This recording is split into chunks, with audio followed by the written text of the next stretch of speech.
O programa a seguir é livre para todos os públicos.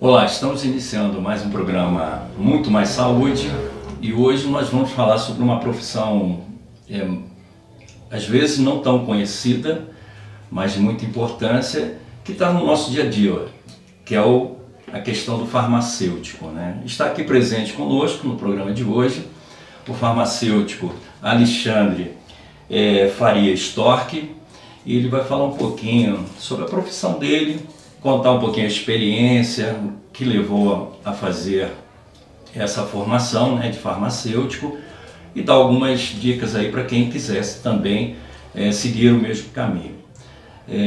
Tudo bem, Alexandre? Tudo bem, olá. Tudo bem. Meu nome é Alexandre Faria Storck, sou farmacêutico formado há mais ou menos 8 ou 9 anos.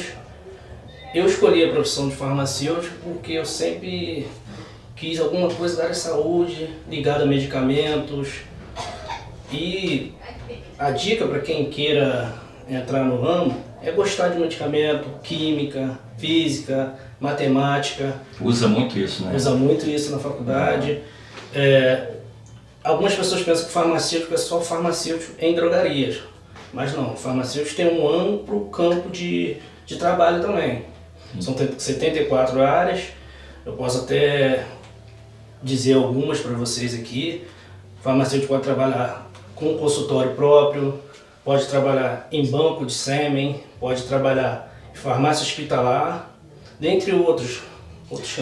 Agora, você disse que tem formação há quanto tempo? 8 anos? 8 anos. 8 Foi para anos. 9 anos agora. E mudou muita coisa de lá para cá, na questão da profissão, assim, tipo, as exigências. Aquele tempo ainda tinha a obrigatoriedade da farmácia ter um farmacêutico, por Sim. exemplo. Porque hoje as pessoas passam pelas farmácias, tem muita gente que não sabe nem que tem, né, um farmacêutico. Mas naquele tempo já havia exigência? Sim, eu peguei esse começo, né? O começo. Eu peguei o começo. Porque antigamente não tinha, não né? tinha. Não tinha. Antes o farmacêutico só vinha assinar os livros. Então, quando aconteceu essa exigência, Alexandre, foi exatamente porque estava acontecendo alguns problemas, né? Isso. Com certeza se notou que as pessoas estavam extrapolando um pouquinho os limites, né? E a farmácia às vezes vendia por vender, vamos dizer assim. Né? A presença do farmacêutico é fundamental na orientação ao paciente, né? Ele tem conhecimento da medicação, Para ter o conhecimento para que serve. até a adesão ao tratamento, né? É. A adesão passa pela parte do farmacêutico orientar a forma correta. Agora, na farmácia tem um farmacêutico e tem as pessoas que trabalham na farmácia e têm o conhecimento do medicamento. E qual é esse diferencial? O farmacêutico, por que é importante ele estar ali? Qual a importância dele ali? É porque o farmacêutico é um profissional que ele foi preparado para isso, né? Isso que é bacana, pessoal, a gente entender isso daí. O farmacêutico, ele focou naquela situação que ele vai atuar. Então ele é um profissional formado. Já um balconista, né, que a gente fala, pode ter conhecimento de medicação, né? Como não havia muita exigência, né, nesse começo de 8, 9 anos para cá, começou a haver exigência, exatamente por isso, porque precisa realmente conhecer. E há bastante medicamento e bastante tratamento, não é verdade? E sempre vai surgindo medicamentos novos, a gente está sempre se atualizando. Então essa tua importância ali na farmácia, vamos falar de farmácia, né? Porque é uma coisa mais comum, você falou várias outras atividades que o farmacêutico pode ocupar. Agora, é importante exatamente por isso, né? Porque essa orientação, né, dado ao cliente, vamos dizer assim, da farmácia, é muito importante a pessoa, quando vem com uma receita, ele ser orientado com relação ao uso. Isso. Até porque o farmacêutico ele tem muita noção também da letra do médico, não é verdade? Porque tem muita gente assim, eu não entendi nada que o médico escreveu aqui. Vocês batendo o olho já conseguem identificar. Já sabem identificar. Outra coisa que eu queria saber aqui é dessas atualizações assim que o farmacêutico faz com relação à medicação. Está acontecendo muita coisa nova atualmente ou isso não é assim? Acontece, mas não é uma coisa tão explosiva. Por exemplo, medicamento novo que saiu, tratamento novo, tem muita coisa nova? Como é que funciona? Bastante coisa nova, algumas mudanças nas RDCs, que são da dispensação de controlados. Inclusive, por causa da Covid, entrou alguns medicamentos que não eram trajados como controlado e foram para essa área de controle também. A gente tem que estar sempre ligado nessas atualizações para poder passar. Você falou uma coisa interessante, o povo às vezes se assusta no momento de uma doença. Não vou falar só Covid, né? Qualquer doença que surge, um surto de dengue, de alguma coisa, aí vem a internet e fala assim, ó, tomar esse medicamento é importante. Para aí as pessoas não sabem, né, dessa situação, elas vêm e vão contando, parece que assim, sem noção, né? E aí, quer dizer, há realmente uma mudança com relação a esse procedimento. Então, precisa ter um controle, é isso que você está falando? Isso, para que não haja um abuso. Isso, é uma automedicação. Uma automedicação abusiva, né? Porque o medicamento, ele pode causar riscos, né? Reações adversas e mascarar alguma anomalia, né? Isso é importante. Você sente uma dorzinha, uma dorzinha de cabeça, mas pode ser outra coisa, pode estar causando aquela dor de cabeça, né? Então é importante também, no caso, o cliente, né, a pessoa que está procurando medicação, ela saber que se é uma coisa constante, primeiro procurar um profissional de saúde, no caso um médico, né, que possa dar uma orientação, fazer os exames para que a medicação possa ser, ser eficaz de maneira dosada, né? E essas doses vocês também orientam com relação, né? Tipo assim, o que está prescrito. Isso, o que está prescrito. A gente procura seguir a prescrição do médico. Sim, porque o médico é que é habilitado a essa situação, né? Sim. Entendi. Agora, você falou ali a questão dos serviços farmacêuticos podem fazer. Eu não sabia que o farmacêutico pode ter uma sala, uma área particular. Sim.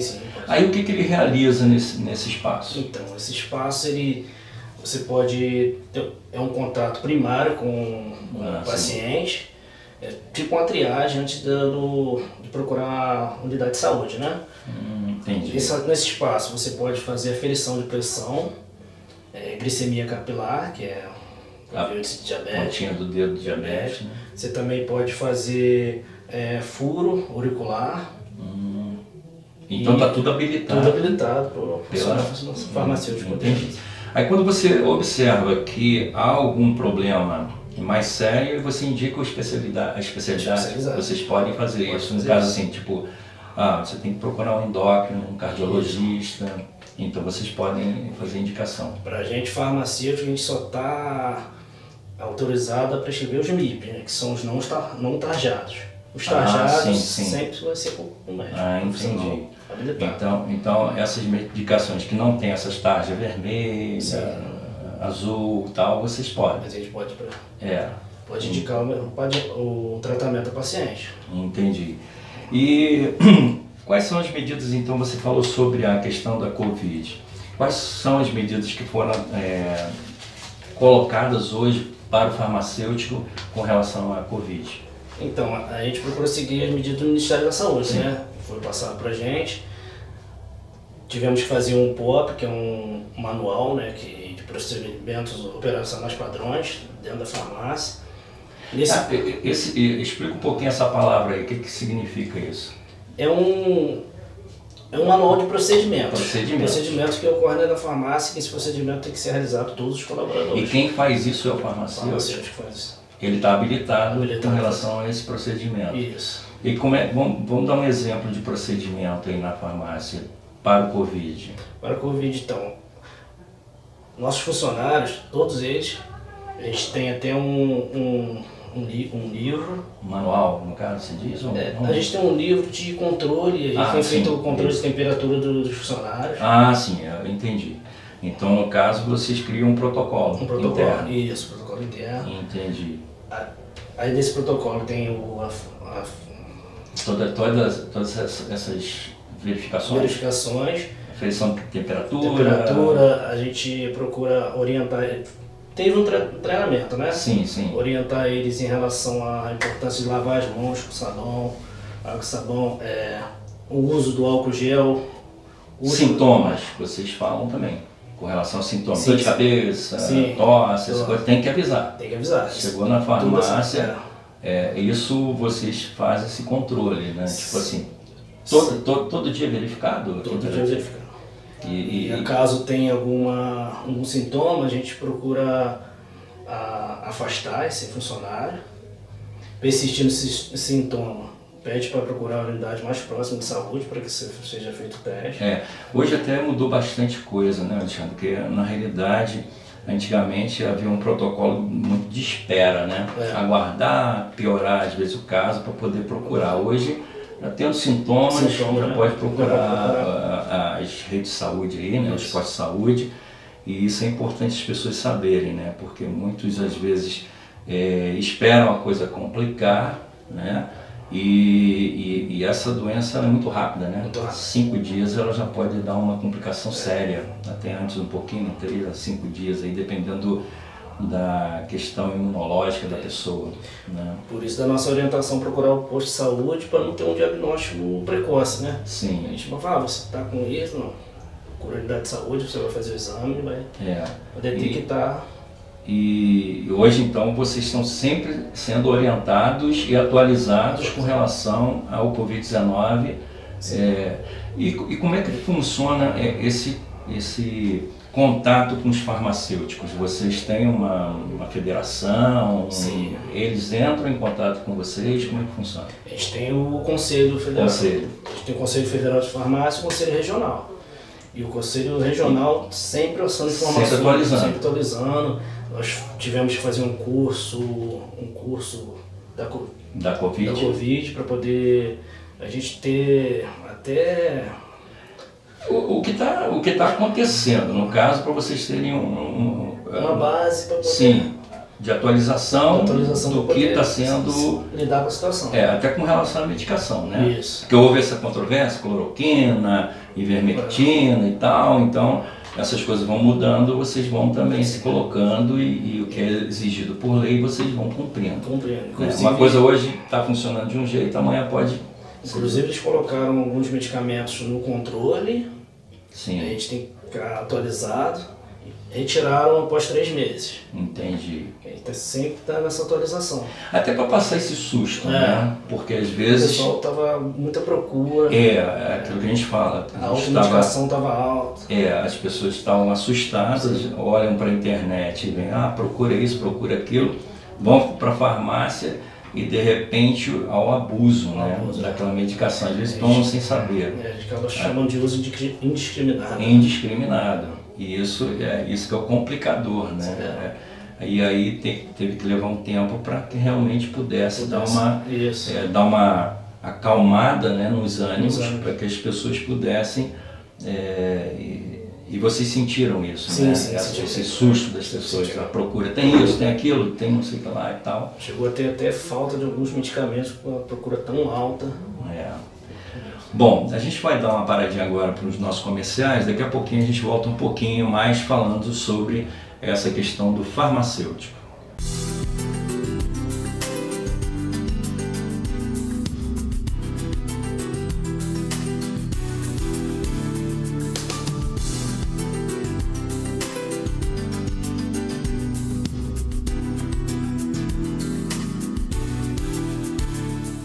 Invista na qualidade de vida de quem você ama.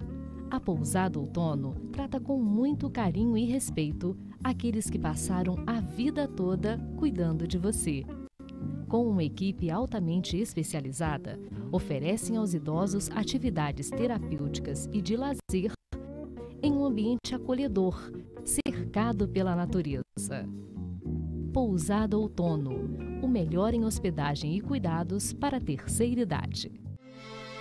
Durante os últimos meses, foi necessária uma reinvenção no protocolo de atendimentos. Atendemos urgências e emergências e agradecemos a sua parceria durante esse processo. É chegada a hora da retomada gradual de todos os atendimentos disponibilizados aqui na clínica, mantendo, é claro, todos os protocolos de biossegurança. Lembre-se que embaixo de cada máscara existe um sorriso e nós, da Implante Center, estamos esperando por você.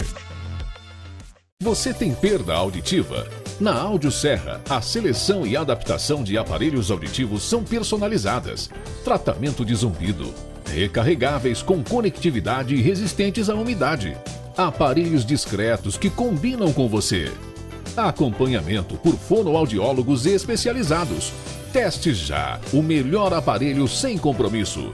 Conheça a Audioserra. Inovação, sofisticação e conforto auditivo.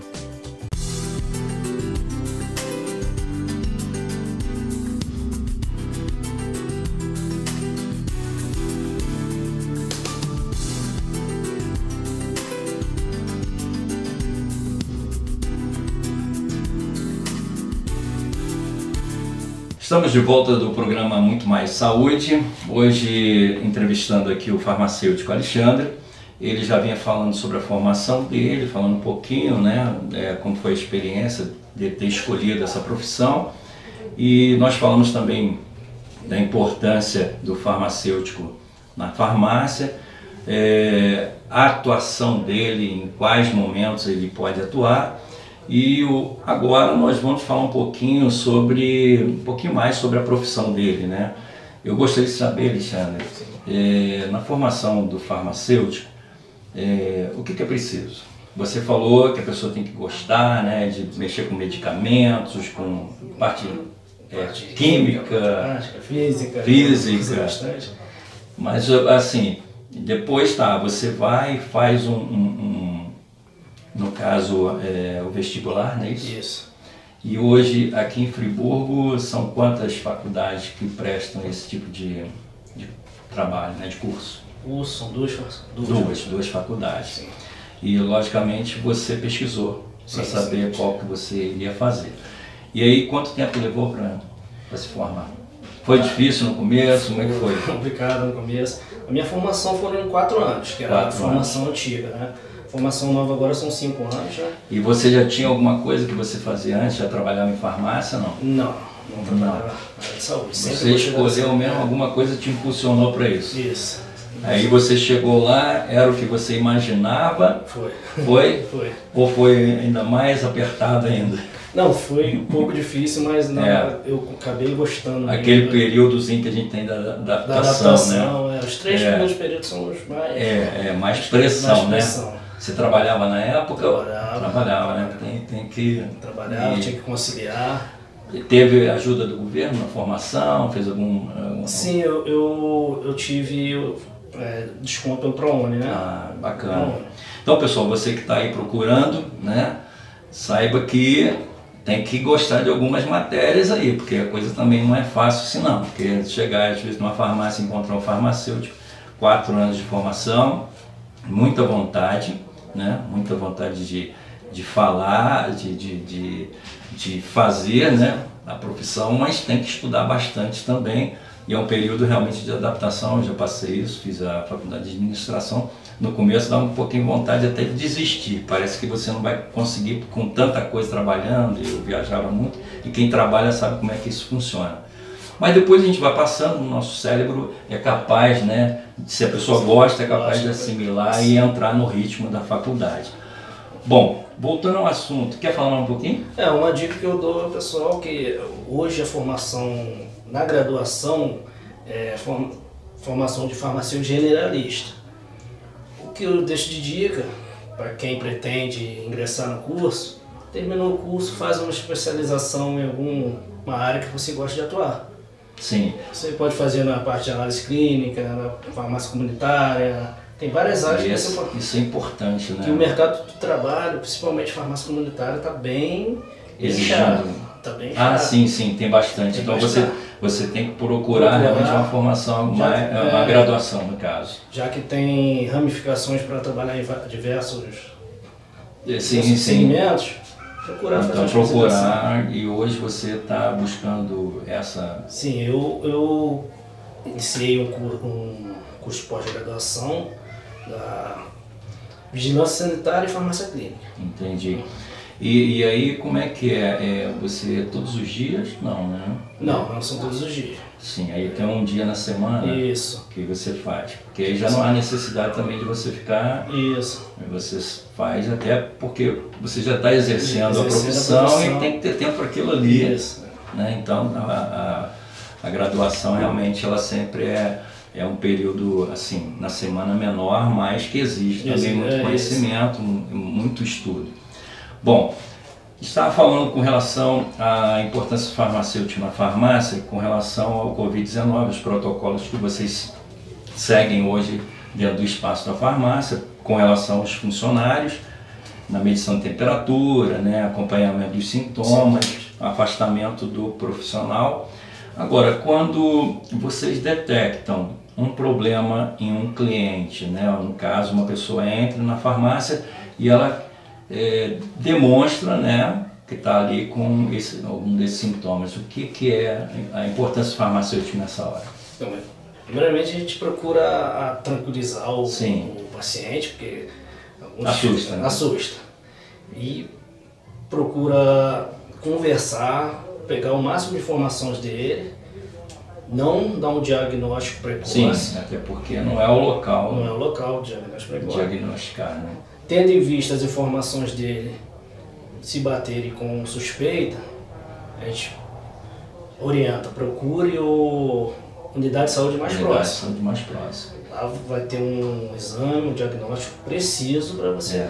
Hoje as unidades de saúde estão sendo habilitadas a isso já desde o período que foi autorizado, né, com exames de Covid-19, e isso mudou bastante, porque antigamente esperava-se complicar o caso, hoje não. Já apareceu os sintomas, já pode ir lá fazer o exame e já começar com o tratamento, isso é importante, né? A farmácia hoje, na pessoa do farmacêutico, é importante que ela já oriente, pode procurar uma unidade de saúde lá, você tem as orientações para você não ficar na dúvida e também não se complicar. Não se complicar. E o importante é não se automedicar.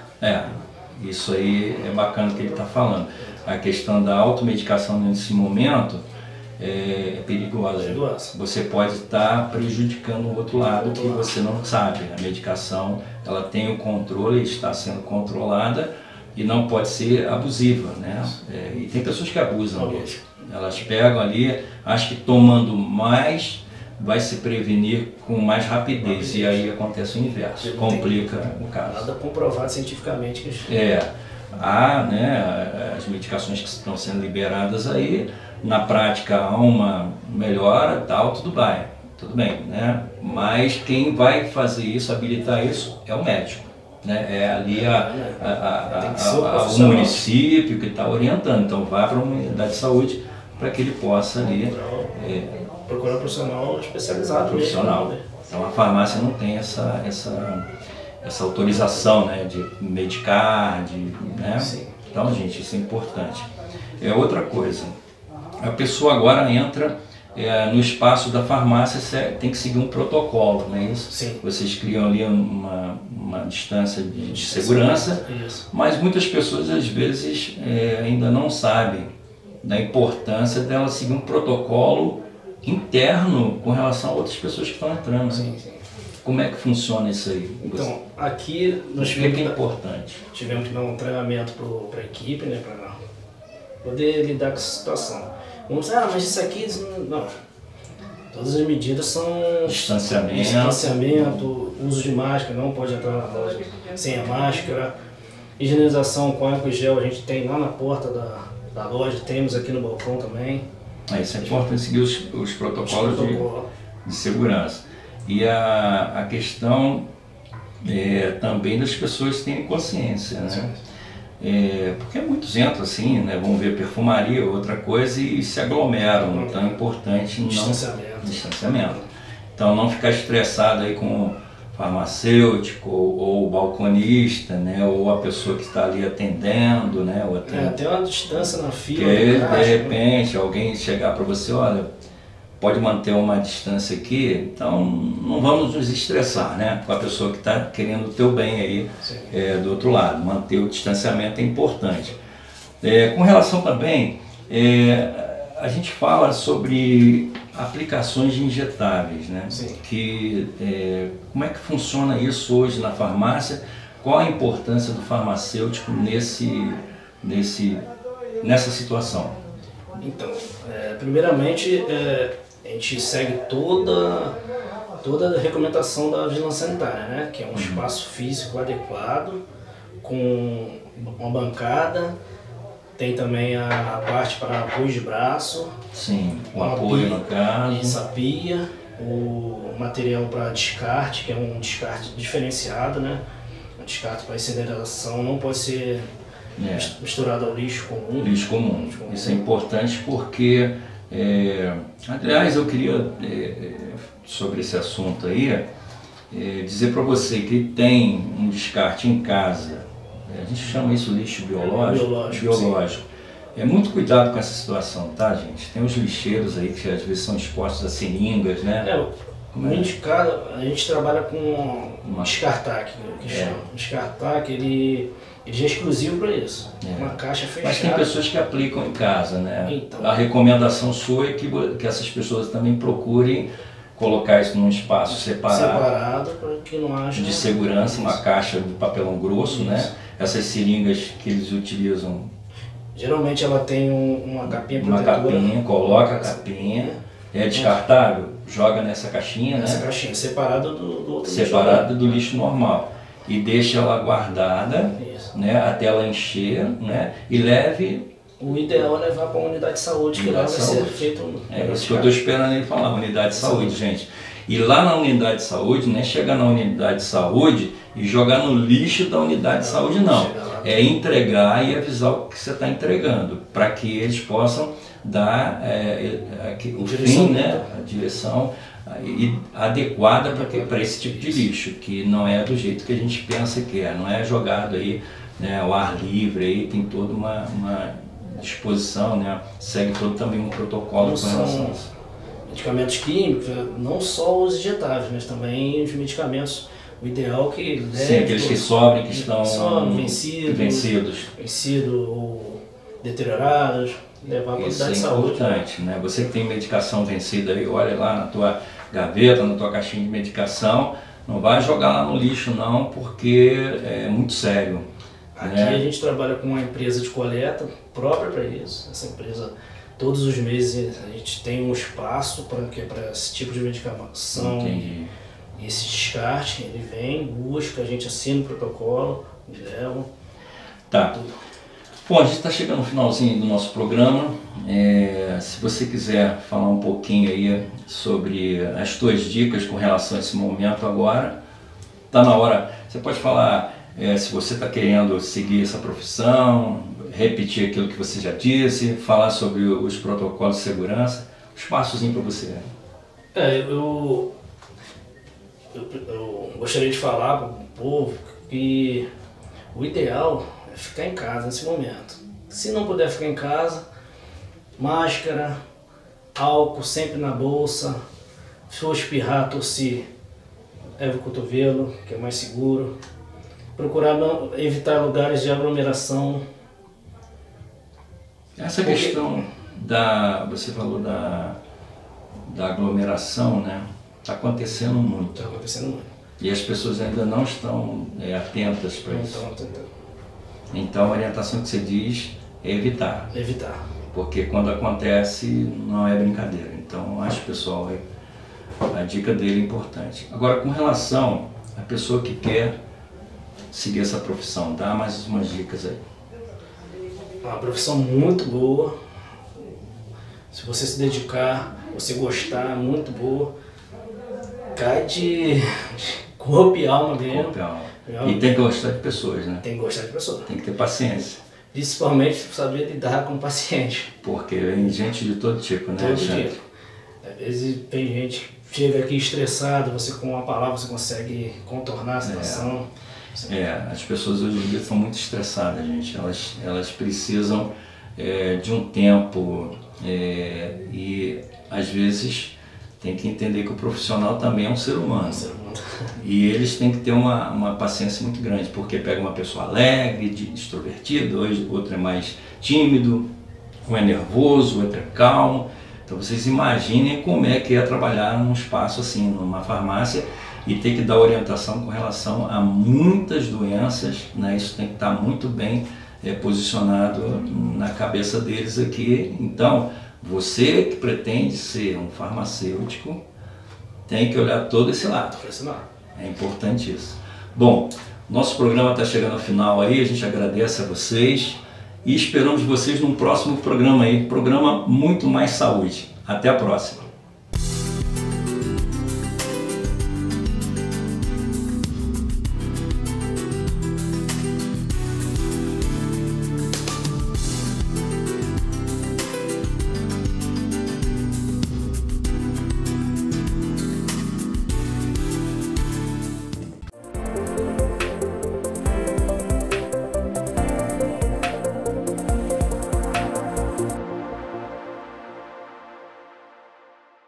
Olá, sou o contador digital do Novo Horizonte Serviços Contábeis. Oferecemos os seguintes serviços: abertura, alteração e encerramento de empresas, departamento fiscal, pessoal, contábil e legalidade, consultoria financeira e empresarial. Também oferecemos serviços de recuperação de créditos tributários. Novo Horizonte Serviços Contábeis, sua empresa em boas mãos. Entre em contato conosco através do nosso WhatsApp 22 99802 3500. Site www.nhcontabilidade.cnt.br. Novo Horizonte Serviços Contábeis, competência e transparência. No programa de hoje nós vamos falar da importância do exercício físico para idosos. Não perca, porque o programa De Olho na Diabetes está começando agora.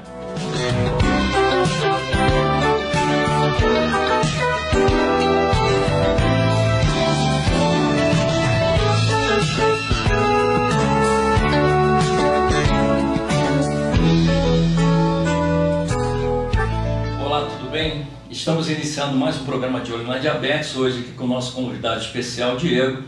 Ele é educador físico e a gente vai passar um momento aqui com vocês, batendo um papo sobre assuntos interessantes aí com relação à questão do exercício físico, principalmente para as pessoas idosas. Diego, tudo bem? Tudo ótimo. Fala um pouquinho aí sobre a sua profissão, né? Para o pessoal saber um pouquinho sobre você. Olá pessoal, meu nome é Diego, eu sou educador físico, eu sou graduado pela Universidade de Estácio de Sá em Educação Física e atualmente estou fazendo uma pós-graduação em treinamento de força e musculação pela mesma universidade.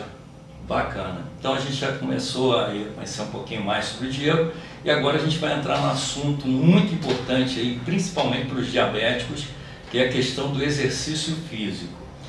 Eu gostaria, Diego, antes da gente entrar no assunto que é exercício físico para idosos, você fala da importância do exercício físico. Então, pessoal, existe componentes da aptidão física que são eles a resistência cardiorrespiratória, a força muscular, resistência muscular, a flexibilidade, poderia estar colocando também o equilíbrio, agilidade, velocidade de reação e dentro desses componentes é importante a gente estar fazendo a prática de exercícios físicos justamente para poder estar aprimorando todos esses componentes que fazem parte da aptidão física, bem como também na prevenção de lesões. Então, quer dizer, o educador físico ele está habilitado a fazer um trabalho com a pessoa direcionado a essas situações, né? Sim, quando o aluno ele inicia um programa de exercícios físicos com o educador físico, ele vai necessariamente passar por uma série de avaliações, para a gente poder ter uma noção atual do quadro de saúde do aluno, justamente para a gente poder estar... Então essa questão de você, a importância do educador físico é a pessoa não sair fazendo exercício de qualquer maneira, né? Sem dúvida, é muito comum a gente ouvir dizer que o exercício físico ele é benéfico à saúde, mas quais exercícios físicos são benéficos?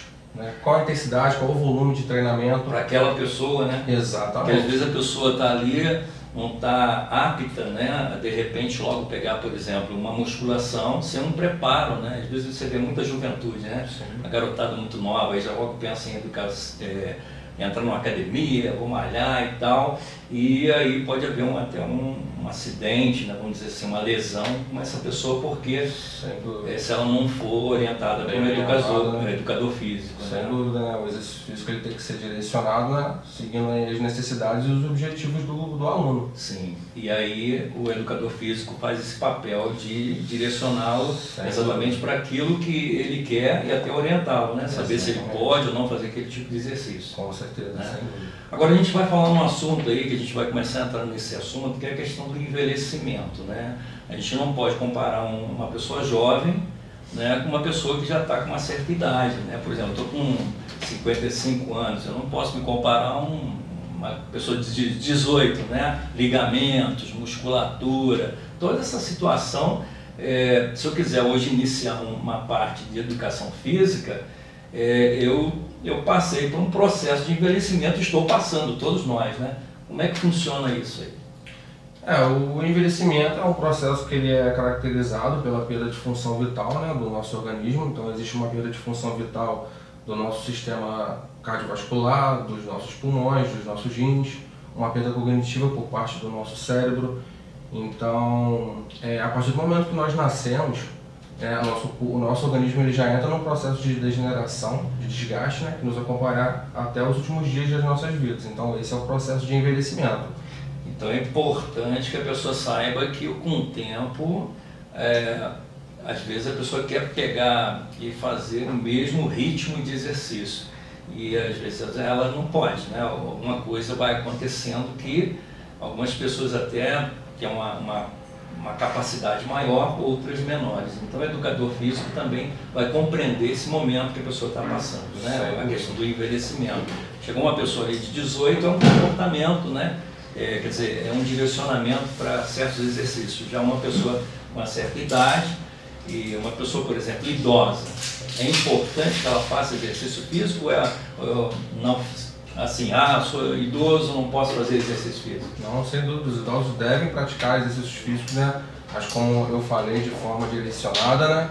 Para o objetivo e pelas necessidades também que o idoso vem a ter, né? É muito comum nessa fase do envelhecimento existe uma perda acentuada de massa muscular devido ao processo de sarcopenia, né? Também uma perda acentuada de massa óssea. Então, através de exercícios direcionados, por exemplo, provenientes da musculação, a gente consegue fazer esse aumento da massa muscular, esse aumento da massa óssea também, né?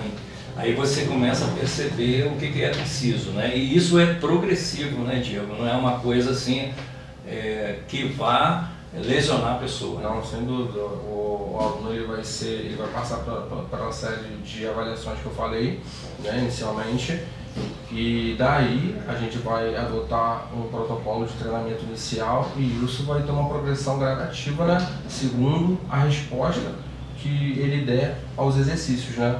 Isso é bacana. Então você que é idoso, quer fazer exercício físico, sim, pode fazer, mas sempre acompanhado por um educador físico, porque ele vai poder avaliar aí a sua condição física. Agora a gente vai falar um pouquinho sobre uma questão que é o assunto do programa em si, que é a questão da diabetes, né? A diabetes é essa disfunção, né? Muito açúcar no sangue, que é a chamada glicose acima dos níveis normais, né? E causam diversos problemas aí à saúde das pessoas. Mas para a questão do exercício físico, qual a importância aí do diabético estar fazendo o exercício físico? Se nós formos falar do diabetes mellitus tipo 2, né, essa doença está muito relacionada à obesidade, né? A obesidade é um problema de saúde pública e é uma epidemia a nível mundial. Então, nesse sentido, a educação física ela vai atuar de duas formas. Primeiro, de forma preventiva, né? Com a prática periódica de exercícios físicos e com uma boa educação alimentar, é possível estar controlando, né, essa questão da obesidade. Então, isso aí seria um fator preventivo, né? E também o exercício físico, ele pode estar atuando de forma terapêutica para as pessoas que já são acometidas pela doença, né? Porque o exercício físico, ele, através do exercício físico, é possível promover uma sinalização que vai melhorar a captação de glicose, né, para que esse excesso de açúcar, esses níveis, né, aumentados de glicose no sangue, ele possa entrar na célula muscular, bem como também na célula do tecido adiposo, para poder estar sendo metabolizada e estar controlando, né, os níveis glicêmicos. Entendi. Então quer dizer que com exercício físico, automaticamente o corpo começa a trabalhar para que aquele excesso de glicose seja consumido e seja mais, bem assim, equilibrado no caso, né? Isso é importante. Agora, quem não é diabético, mas tem na família, é importante que ele também faça exercício físico. Sem dúvida. Porque já é uma prevenção, né? Com certeza, né? Já é uma forma de controle, né, da obesidade, né, que é um dos principais fatores, né, que geram, né, o diabetes mellitus tipo 2. Então é uma forma preventiva de estar, né, não adquirindo a doença. Agora, interessante que você falou uma coisa que muito bacana, que foi a questão da alimentação. Então você tem que ter aí, pessoal, uma equipe multidisciplinar. Aí você fala, o que é equipe multidisciplinar? Na realidade, é você ter um médico de preferência endócrino, né, que vai acompanhar com as medicações, você que é diabético, e também vai orientar que você faça exercício físico. Aí você procura o quê? Uma academia, né, um profissional que possa estar ali te acompanhando, né, e dando todas as orientações que nós acabamos de falar aí no programa. E outra coisa é a questão alimentar, né? Porque não adianta a pessoa achar que está ali fazendo um exercício físico e continua da mesma forma, né? Usando os mesmos alimentos que produzem, né, muita glicose, né, e destrói até a sua capacidade, né, motora, questão renal e várias outras coisas. Então, eu acho, Diego, bacana você falar essa questão de ter um acompanhamento também de outros profissionais, né? Sem dúvida, a equipe multidisciplinar, né, no tratamento e no controle dessa patologia é indispensável. Nesse momento em que a pessoa está passando, né, uma doença que tem que se controlar o açúcar. Então o exercício ajuda, né, caminhada, né, exercícios de diversas formas, mas também tem que ter outros profissionais. Então às vezes a gente vê muita reclamação que a pessoa fala assim, eu tomo medicação, né, eu faço minha caminhada, mas aí você começa a conversar, bater um papo com elas, e o que acontece? Elas continuam, eu gosto muito do meu bolinho, né? Eu gosto muito de comer um docinho e tal. Então, para o diabético não é bacana, né? Ele tem que procurar também uma orientação nessa parte com outros profissionais. Eu queria que você fosse passando aí para a gente também esses benefícios principais para o idoso, né? Na questão do exercício físico aí, e também a questão dos benefícios, reforçasse mais a questão dos benefícios também para o diabético. A gente estava se direcionando um pouquinho para os idosos e geralmente também o que a gente vê é o seguinte, com o passar da nossa vida, né, o envelhecimento que nós falamos aí no começo do programa, existe essa situação também da pessoa ficar, né, diabética. O pâncreas começa também a cansar, né? Trabalhou muito na sua juventude, abusou muito do açúcar, dos carboidratos, e agora ele é diabético e é idoso, né? E quais esses benefícios, então, para a gente reforçar, para a gente ir terminando o nosso programa? Além dessa questão patológica, né, como eu falei inicialmente também, os componentes da aptidão física, para o idoso, essa perda dos componentes da aptidão física, ela é mais acentuada, né? Perda de força, massa muscular, resistência cardiorrespiratória. Então, o exercício físico ele vai ser benéfico, né? Para poder estar melhorando todos esses componentes, além também dessas questões patológicas também. O exercício físico ele vai ajudar nesse controle da glicemia, não só também falando do diabetes, também no controle da pressão arterial para indivíduos hipertensos, também para indivíduos que são acometidos pela osteopenia, osteoporose também até grau 1, né, onde existe uma perda acentuada de massa óssea, então também é possível promover o ganho de densidade mineral óssea, né, Então é bacana. Exercício físico é importantíssimo, né? Só que necessariamente, né, ele precisa ser direcionado, né, segundo as necessidades individuais do indivíduo, né? Então nessa hora é importante o educador físico, né? Que é a pessoa que vai fazer o acompanhamento após a avaliação, poder então dizer o que pode e o que não pode fazer. Eu acho que isso que é bacana. Sem dúvida. Então, pessoal, a gente está chegando no final do nosso programa aí e a gente observa que coisas importantes aqui que nós aprendemos hoje. A questão de você estar sendo orientado por uma pessoa que conheça, né, do assunto, que é a educação física, né, o exercício físico. Você também esteja acompanhado de profissionais na área de saúde, como um médico, né, com a medicação. A questão da alimentação, né, é muito importante. Que se faça também os exames, né, sempre é importante que vá ao médico, e o médico acompanhe também as taxas, né, que nós falamos aqui sobre a questão da hipertensão. É muito comum no diabético também ele ter hipertensão.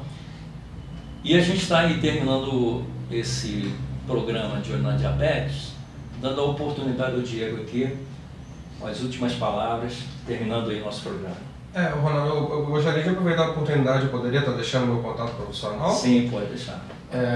O meu contato profissional é o 022 997 25 0292. Eu também estou no Instagram como um perfil @treinador_ Diego Pacheco, né? Se alguém quiser tirar alguma dúvida, vai ser um prazer, pode mandar mensagem para mim, pode ligar também. Vai ser um prazer poder estar ajudando todos nesse sentido, né? Na promoção da saúde e da qualidade de vida. Pessoal, é isso aí. Nosso programa de Olho na Diabetes está terminando. O programa de Olho na Diabetes é o programa que se preocupa com diabetes.